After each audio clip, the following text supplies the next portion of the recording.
Are you interested in mountain hunting but are running low on corporate sponsorships? Stick around and we'll talk about the cheapest way that I've found to hunt out west. My name's Jacob, I'm from Wisconsin, grew up hunting whitetails. Around 2018, 2019, I rode the wave of podcasts and OnX ads that started flooding the internet with information about Western hunting. Now I've managed to hunt elk 5 of the last 7 years. We've made trips to 4 different states. It's been awesome. Early on, I adopted the Randy Newberg strategy of just hunt as often as possible, even if it's a bad tag or an over-the-counter tag, so that you get the reps in every year, so that eventually when you draw your trophy tag, you know what you're doing and you don't totally blow it. That's working out well so far. Additionally, Randy's talking about how to do it on a budget, which I appreciate.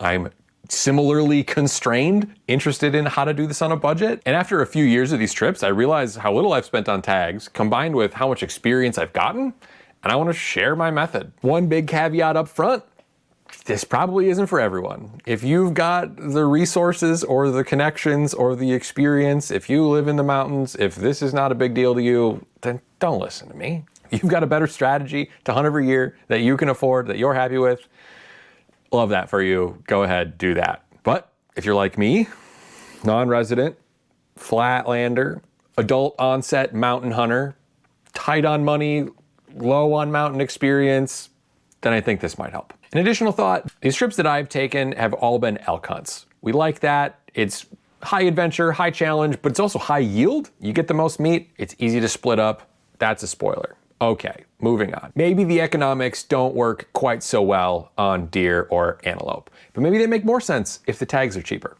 Okay, enough spoilers. Get to the point. The cheapest way to hunt out west, hunt nearly every year, is to hunt with a group that has the same goals and then alternate who has the tag. You don't need to buy a tag every year if you can be a helpful part of another person's hunt. Like I said, I've been out 5 of the last 7 years. I've only bought tags 2 of those years. Lots of adventure, lots of experience, 2 tags, 5 hunts. If you get a group of guys building points in multiple states and you're willing to do some low point or over-the-counter hunts, you can get out most years. Hear me out. If you're anything like me or the guys that I hunt with, the West is new to you. You didn't grow up in the mountains, you didn't grow up chasing elk, maybe you didn't even grow up hunting. What does that mean for your elk hunt? Chances are you're going to get wrecked. Probably for a couple years. And if you're trying to do this on a week's vacation, maybe you can squeeze 9 days out of it, including travel time. That's tight. And if you'd be stoked out of your mind to get an elk on the ground, 1 elk a trip is plenty. The altitude, the elevation, no joke. Packing elk miles out of the woods, no joke. Even if you've been training, hauling a heavy pack up and down the mountain for the first time, it's a wild experience. They say the success rate is about 10%. And elk on the ground is a huge accomplishment. Take the W, get to work, and don't worry about it. Let's break down our 2021 elk hunt. Colorado, first rifle. This is over the counter for residents, or you can draw it with low points as a non-resident. That we got a leftover tag. There were 3 of us that went. 2 of us had tags. The other 2 guys had tags. We had all 3 been on a single elk hunt before. The other 2 guys had been together. I went on a different trip. So we weren't totally green, right? The season ran Saturday to Wednesday. It's a 2 days drive on either end for us. So we left on Wednesday, drove through the night, navigated some sketchy mountain roads Thursday and Friday, got on the mountain to scout Friday night, packed in camp, all that. We were on elk right away. The immediate pressure Saturday morning, of course, pushes everything around. We were able to relocate them, took a few swings over the next few days, and eventually connected with a bull on day 3 of 5. We were some 6 miles and a few thousand vertical feet from the truck, which, as Flatlanders, is quite a ways. It took us all of day 4 and the morning of day 5 to get all of the meat back to the truck. We were successful. Awesome. We still had an unfilled tag. Another opportunity could have presented itself and we would have made it work. We would have figured it out. At this point, we'd been gone for 8 days. We still had 2 full days of driving to get back home. On the last day, we made the trip down the mountain and we're rushing to get to the CWD check station before they close. Thankfully, we made it and then we're on the road, headed home. What I'm trying to show here is the realistic picture of how this looks when you're just starting out. It's way harder than the professional guys make it look.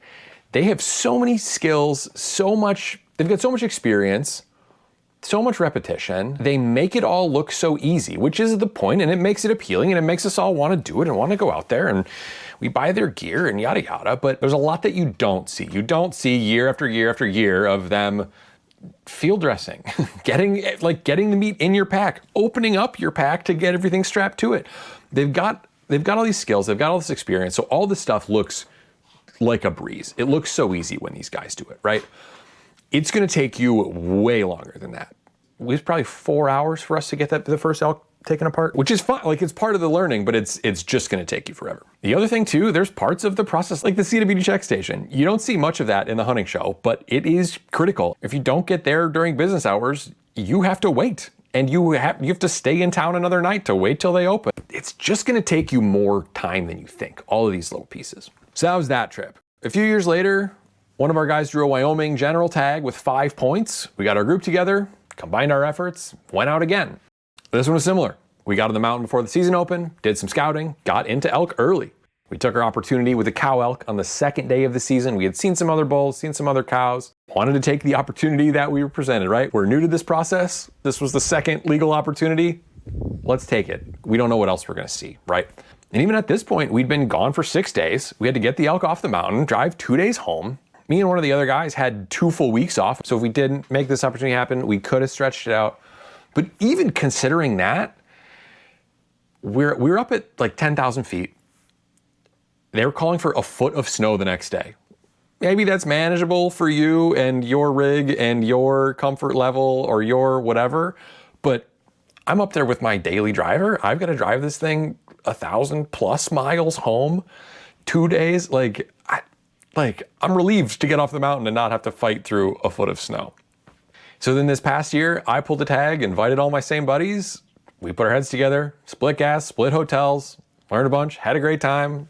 I made a video about it. Another hang up I've seen is guys trying to plan a trip together. They want everybody to have the tag. So now we've got to plan years out till everybody can get enough points to draw a desirable hunt. I think that's wasting time. Like the Wyoming thing. If we're waiting for the 3 of us to get a tag, we can hunt Wyoming every 5 or 6 or 7 years, depending on point creep, and then we're always chasing that. But with this, the one guy drew it, 2 or 3 years later, the next guy can draw it, 2, and then now that's been 5, so now I can draw it 3 years after that, and we can go to the same areas more frequently. We're not sitting here waiting going, oh yeah, I'm going on an elk hunt in 3 years from now. No, you can go every year if you're not picky about how many tags you draw.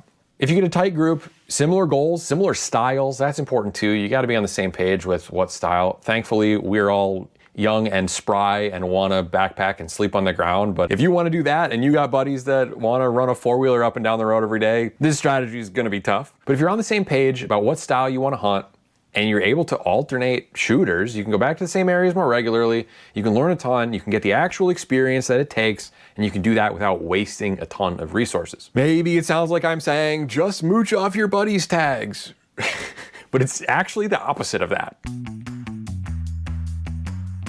Yes, it's their hunt, but can you treat it like it's yours? Can you do the prep? Can you do the scouting? Can you own it? Can you bring your ideas? Can you be ready to perform when you get there? Can you be at your best? All that to say, my advice is to go with other people, do the work, do the scouting, contribute to the hunt. Don't just ride and let the other guys take care of it. They probably won't invite you back. But if you bring your A game, if you invest in this like it's your hunt, if you help those guys get successful, let them have it. One day it'll come back to you and you'll have saved a bunch of money in the process. Hunting out west is honestly hard enough. There's no need to add the pressure of an unfilled tag. Get one tag, put your heads together, put in the work, share the success. You'll all learn, you'll all get the experience, and you'll all be stoked for your year to pull the tag. So much of the hunt is the process. The scouting, the gear, the hiking, the prep. While you may not pull the trigger every year, sharing in someone else's success is rewarding. And with the right group, they'll be stoked when you draw the tag and they get to come along for the ride. Anyway, thanks for watching. Hunt the West, save some money. See you out there. Don't come to my spot. I don't know, we're all on the same team. Us versus the elk. Let's get it done. While I may not know what I'm doing, I do know that I'm doing it. If you like what I'm doing, subscribe and let me know what you'd like to see more of. Thanks for watching.